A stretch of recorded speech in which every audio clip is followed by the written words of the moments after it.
नमस्कार मित्रों। इतिहास की कक्षा में आज हम बात करेंगे वैदिक काल से संबंधित कुछ महत्वपूर्ण प्रश्नों के बारे में। ये वो प्रश्न हैं जो कि बार बार आपके एग्जाम में रिपीट होते हैं, बार बार पूछे जाते हैं।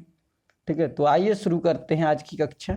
ठीक है, यदि अभी तक आपने हमारा वीडियो नहीं देखा है वैदिक काल का, तो आप जाके पहले वीडियो देख लीजिए प्ले लिस्ट में, उसके बाद आप ये क्वेश्चन कीजिए तो आपको ज़्यादा समझ में आएगा। ठीक है, शुरू करते हैं। पहला प्रश्न आज का पहला प्रश्न है, वैदिक काल पूर्व वैदिक काल या ऋग्वैदिक काल संस्कृति का समय माना जाता है, क्या माना जाता है? देखिए, मैंने आपको बताया था कि वैदिक काल को दो भागों में बांटा गया है। ठीक है, तो मैंने बताया था आपको कि 1700 से 1000 और 1000 से 600 ईसा पूर्व। तो पहला पूर्व वैदिक काल, दूसरा उत्तर वैदिक काल। ठीक है, पूर्व वैदिक काल को ही ऋग्वैदिक काल बोलते हैं। तो इसका ऑप्शन आपका सही हो जाएगा पहला, क्योंकि 1700 से 1000 नहीं दिया है। तो मैंने क्या बताया, अप्रोक्सीमेट चलिए, क्योंकि जो समय माना गया है इतिहास का वो कोई फिक्स नहीं था पहले। ये सभी क्या थे, कोई पूर्ण रूप से साक्ष्य नहीं थे उस समय पे कि बिल्कुल प्रमाणिक साक्ष्य हो, तो एक लगभग में समय मान लिया गया। तो आपका पहला ऑप्शन सही हो जाएगा 1500 से 1000 ईसा पूर्व। ठीक है, प्रश्न नंबर 2 की ओर बढ़ते हैं। उत्तर वैदिक काल संस्कृति का समय माना गया है, तो उत्तर वैदिक काल संस्कृति का समय कितना है? 600 ईसा पूर्व, 1000 से 600 ईसा पूर्व। ठीक है, 1700 से 1000 पूर्व वैदिक काल या ऋग्वैदिक काल, और 1000 से 600 उत्तर वैदिक काल। ठीक, प्रश्न नंबर अगला, आर शब्द का अर्थ है, तो आर का मतलब होता है श्रेष्ठ या कुलीन। तो ऑप्शन नंबर हो जाएगा दूसरा सही। आर शब्द का अर्थ क्या हो जाएगा? श्रेष्ठ या कुलीन। ठीक है, प्रश्न नंबर 3, प्रश्न नंबर 4 है, वेदों की कुल संख्या कितनी है? वेदों की कुल संख्या कितनी है? ऑप्शन है 2, 3, 4, 5। तो आप सभी को पता है कि 4 वेद हैं, ऋग्वेद, सामवेद, यजुर्वेद और अथर्ववेद। ठीक है, एक बार फिर से सुन लीजिए, ऋग्वेद, सामवेद, यजुर्वेद, अथर्ववेद, 4 वेद हैं कुल। ठीक है, तो वो ऑप्शन नंबर तीसरा सही हो जाएगा। वेदों की कुल संख्या कितनी हो जाएगी? 4। ठीक है, भारत के राज चिन्ह में प्रयुक्त होने वाले सत्यमेव जयते वाक्य किस उपनिषद से लिया गया है? ठीक है, जो राज चिन्ह में जो वाक्य प्रयोग होता है सत्यमेव जयते, वो किस से लिया गया? ऑप्शन है आपके मुंडक, कठ, ईश और बृहदारण्यक। ठीक है, इसका ऑप्शन नंबर 1 सही हो जाएगा, मुंडक उपनिषद। ठीक है, किससे लिया गया है? ये मुंडक उपनिषद से लिया गया। प्रश्न नंबर 6वां, ऋग्वैदिक आर्यों का मुख्य व्यवसाय क्या था? तो ऑप्शन है कृषि, पशुपालन, शिक्षा व व्यापार। ठीक है, तो मैंने आपको बताया था कि कृषि पशुपालन दोनों, मैंने आपको बताया था कृषि और पशुपालन मुख्य व्यवसाय था, लेकिन यहाँ पे दोनों ऑप्शन साथ में है, तो आप देखिए दोनों टिक कर सकते हैं। लेकिन यदि मैं अपने अकॉर्डिंग टिक करूँ तो यहाँ पे पशुपालन ज़्यादा बेटर होगा, कृषि कम बेटर। क्योंकि जो आर्य थे, आर्यों को यदि हम ज़्यादातर जो इतिहास हम पढ़ते हैं, जो कि हमारा पढ़ते हैं, उस कार्यों को थोड़ा घुमंतु प्रजाति माना गया है। क्योंकि कहा जाता है कि ये मध्य एशिया से आए थे। जब मध्य एशिया से आए थे तो कृषि तो शुरू में करने नहीं लगे होंगे, स्टार्टिंग में पहले पशुपालन पर डिपेंड होंगे। तो इसलिए आपका इसका दूसरा ऑप्शन मैं ज़्यादा प्रेफर करूँगा टिक करना, पशुपालन।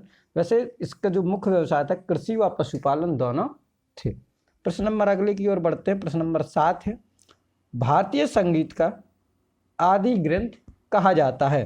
जिसे कहा जाता है ऋग्वेद को, उपनिषद को, यजुर्वेद को या सामवेद को? तो जो भारतीय संगीत का आदि ग्रंथ कहा जाता है वो है सामवेद। सामवेद में क्या है, स्तुतियों का वर्णन किया गया, किस प्रकार से स्तुति करेंगे, माने संगीत का जो प्रथम आदि ग्रंथ माना गया या प्रथम स्टेप माने, फर्स्ट स्टेप माने म्यूजिक का, तो वो कहाँ से है? सामवेद से। ठीक, प्रश्न नंबर 8, प्रथम विधि निर्माता थे? प्रथम विधि निर्माता कौन थे? मनु, चाणक्य, चंद्रगुप्त या सेल्यूकस? तो ऑप्शन नंबर 1 सही हो जाएगा आपका। ये तो बिल्कुल अलग ही दिख रहा है, मनु। ठीक है, मनु स्मृति सबसे पुरानी स्मृति थी जिसमें उन्होंने समाज में रहने के ढंग या तौर तरीकों का वर्णन किया। ठीक है, प्रश्न नंबर 9, ऋग्वेद में किस मंडल में शूद्र शब्द का उल्लेख मिलता है? सबसे पहले शूद्र शब्द का उल्लेख किस मंडल में मिलता है? तो यह है आपका 10वां मंडल। किस मंडल में मिलता है? 10वां मंडल। ठीक है, 10वें मंडल में पहली बार आपका वर्ण व्यवस्था का उल्लेख मिलता है। तो वर्ण व्यवस्था में ही आपके 4 वर्ण हुआ करते थे। 4 वर्ण कौन से हुआ करते थे? ठीक है, ब्राह्मण, क्षत्रिय, वैश्य और शूद्र। जो शिक्षा का कार्य करते थे, ठीक है, वो ब्राह्मण थे। जो आपका रक्षा का कार्य करते थे, युद्ध लड़ने का कार्य करते थे, वो क्षत्रिय थे। जो आपके व्यवसाय का कार्य करते थे वो वैश्य कहलाए, और जो सेवा कार्य करते थे वो शूद्र कहलाए। ठीक है, 10वें प्रश्न की ओर बढ़ते हैं। पुराणों की कुल कितनी संख्या है? तो पुराणों की कुल कितनी संख्या है? तो पुराणों की कुल संख्या 18। ठीक है, कितने हैं? 18 पुराण हैं। ठीक है, अगले प्रश्न की बात, तो इसका ऑप्शन नंबर ए सही हो जाएगा। 10वें का ऑप्शन नंबर कौन सा सही हो जाएगा? ए। 11वें प्रश्न की बात करें, अस्तोमा सदगमय वाक्य कहाँ से लिया गया है? जो अस्तोमा सदगमय वाक्य जो हमारा लिया गया वो कहाँ से सूक्ति ये ली गई है? ऋग्वेद से। कहाँ से? ऋग्वेद से ये सूक्ति ली गई है। ऑप्शन नंबर एक इसका भी सही हो जाएगा 11वीं का। प्रश्न नंबर 12वें की बात करते हैं। वैशेषिक दर्शन के प्रतिपादक हैं। वैशेषिक दर्शन के प्रतिपादक कौन है? ठीक है, दिया है ऑप्शन कपिल मुनि, गौतम मुनि, कणादि या पतंजलि। ठीक है, तो सबको पहले एक एक ऑप्शन को जान लेते हैं। जो कपिल मुनि है, कपिल मुनि का था शांक दर्शन। क्या था? शांक। गौतम मुनि का था न्याय दर्शन। कणादि का था वैशेषिक दर्शन। और पतंजलि का था आपका योग दर्शन। तो आपका कणादि इसका सही हो जाएगा। वैशेषिक दर्शन किसने लिखा? कणादि ने। ठीक है, ऑप्शन नंबर तीसरा। 13वां कह रहा पूर्व मीमांसा, ठीक है, दर्शन के प्रतिपादक थे। पूर्व मीमांसा या इसी को मीमांसा भी बोलते हैं। ऑप्शन है जैमिनी, बादरायण, कपिल, गौतम। तो जैमिनी ने क्या लिखा? पूर्व मीमांसा लिखा। बादरायण ने उत्तर मीमांसा लिखा। कपिल ने कौन सा लिखा? शांख दर्शन, सबसे प्राचीन दर्शन है जो। गौतम मुनि ने क्या लिखा? न्याय दर्शन। ठीक है, तो प्रश्न नंबर 13वें का सही कौन सा हो जाएगा? First option Jaimini. ठीक है, 14वें का आपका सही हो जाएगा। देखो 14वां भी हम डिस्कस कर चुके हैं, वेदांत या उत्तर मीमांसा दर्शन। तो ये किसने लिखा? बादरायण ने। ठीक है, बुद्ध महावीर तो बहुत बाद में हुए, ये तो महाजनपद काल में हुए थे। तो ये वैदिक काल में दोनों थे नहीं। तो जैमिनी ने कौन सा लिखा था?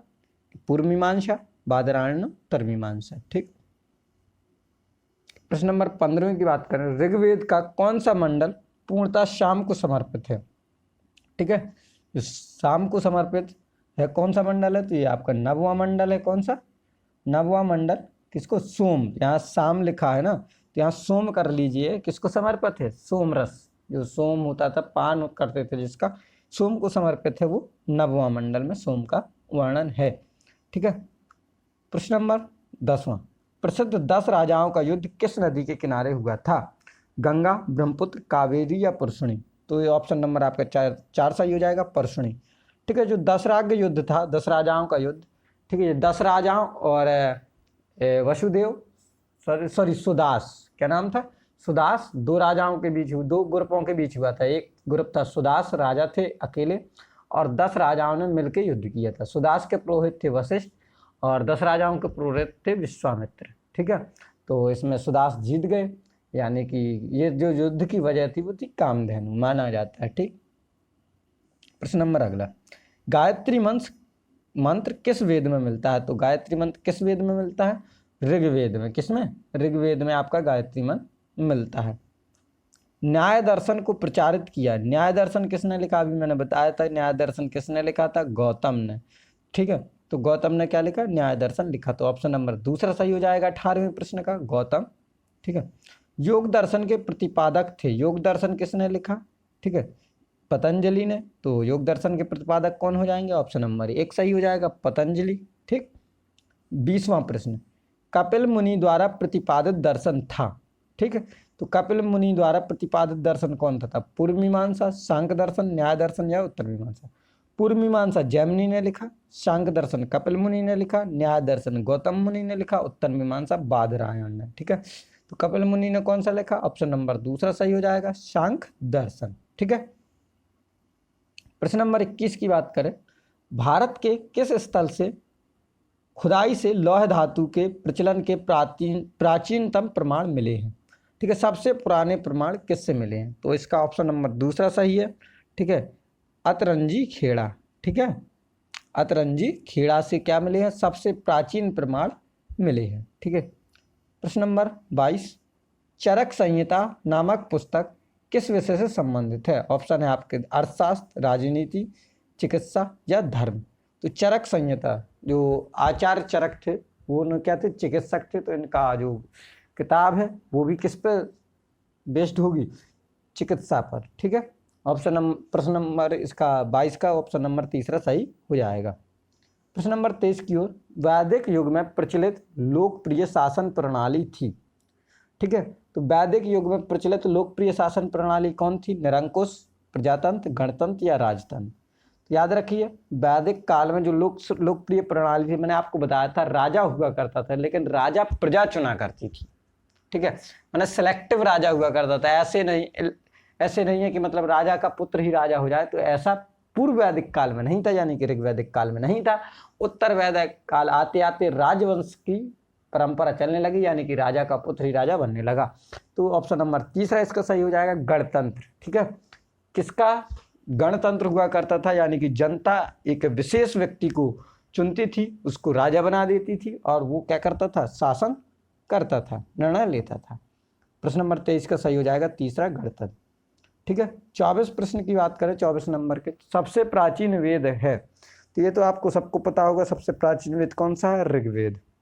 ठीक है, प्रश्न नंबर 25वां, यज्ञ संबंधी विधि विधानों का पता चलता है किस वेद से?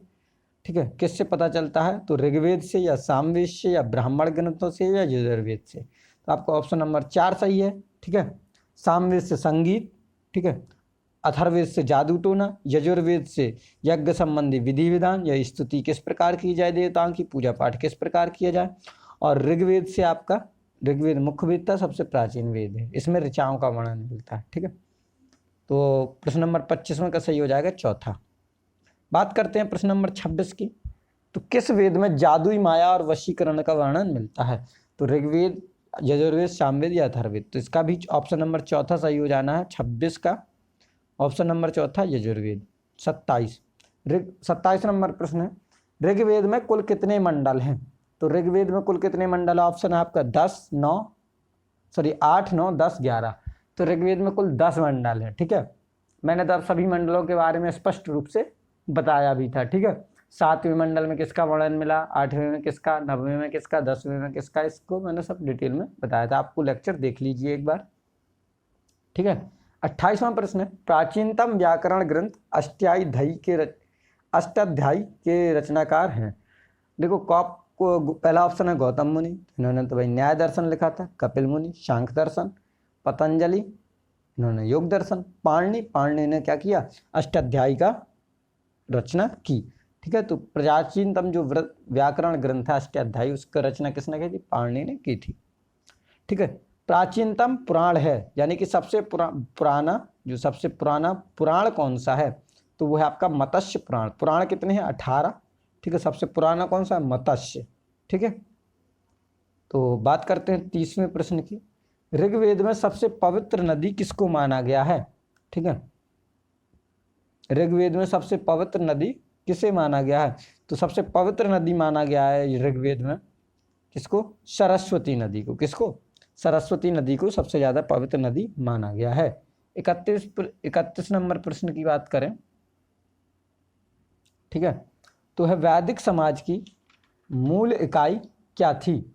तो वैदिक समाज की मूल इकाई क्या थी? कुल या कुलो। उसके बाद बना ग्राम, ग्राम के बाद विश्व, विश्व के बाद जन, जन के बाद राज्य।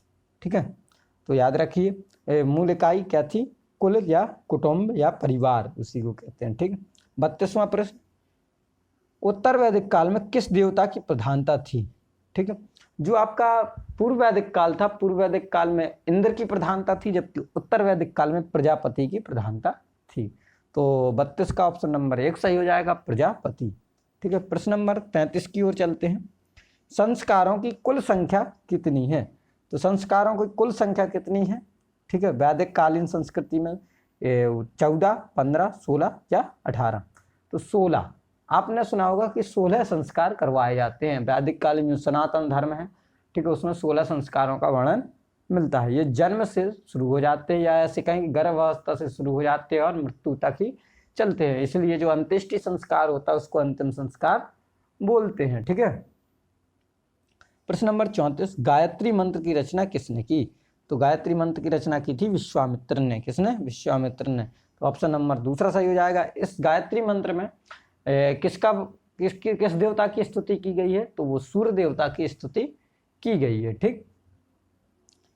प्रश्न नंबर 35वां, ऋग्वेद में कितने सूक्त हैं? तो ऋग्वेद में कितनी सूक्तियां हैं या कितनी ऋचाएं हैं? तो वहाँ मैंने बताया था लगभग 1030, ठीक है, या 1028। तो 1028 आपका सही ऑप्शन हो जाएगा। तो 35वें का तीसरा नंबर सही हो जाएगा। 1028 ऋचाएं या सूक्तियां हैं। ठीक है। प्रश्न नंबर 36वां है, अनुलोम विवाह का अर्थ है।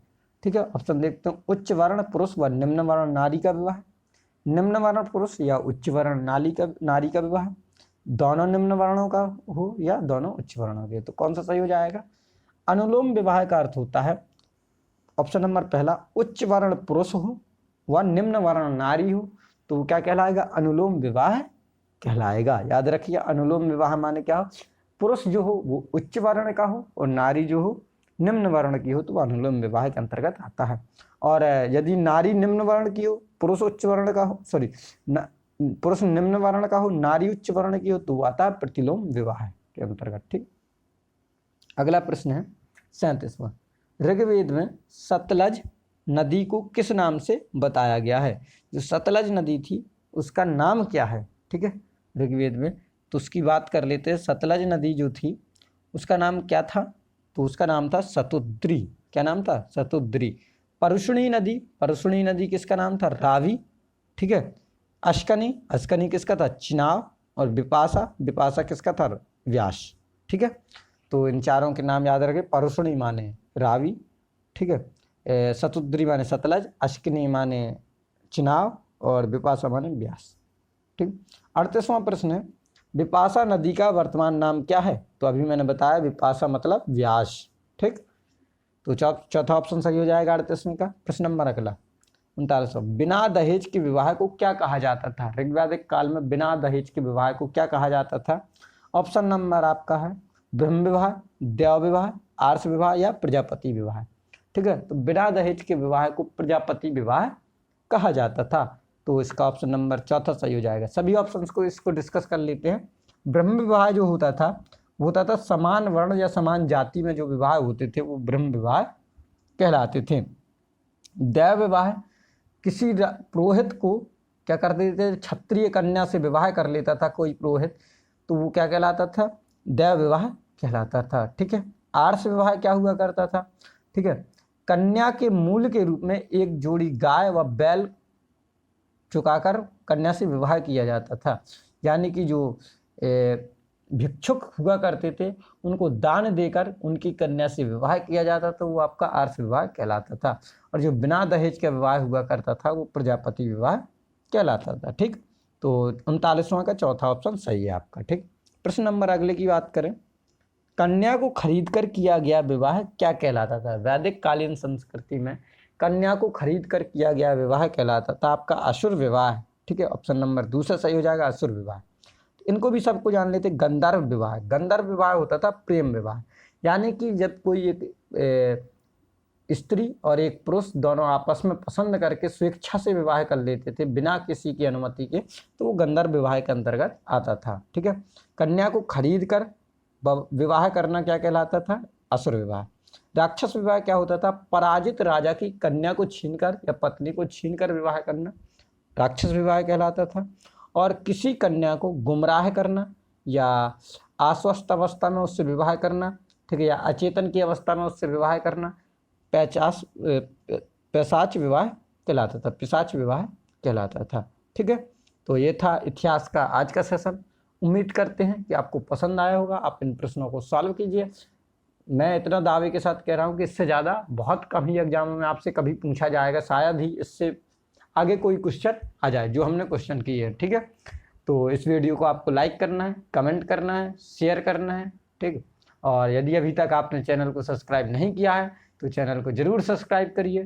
ठीक है। जुड़े रहिए कंक्यूरा इंस्टीट्यूट के साथ। मिलते हैं इतिहास की अगली कक्षा में अगले लेक्चर के साथ। ठीक है। Stay home, stay safe. आजा चला तो पंखा।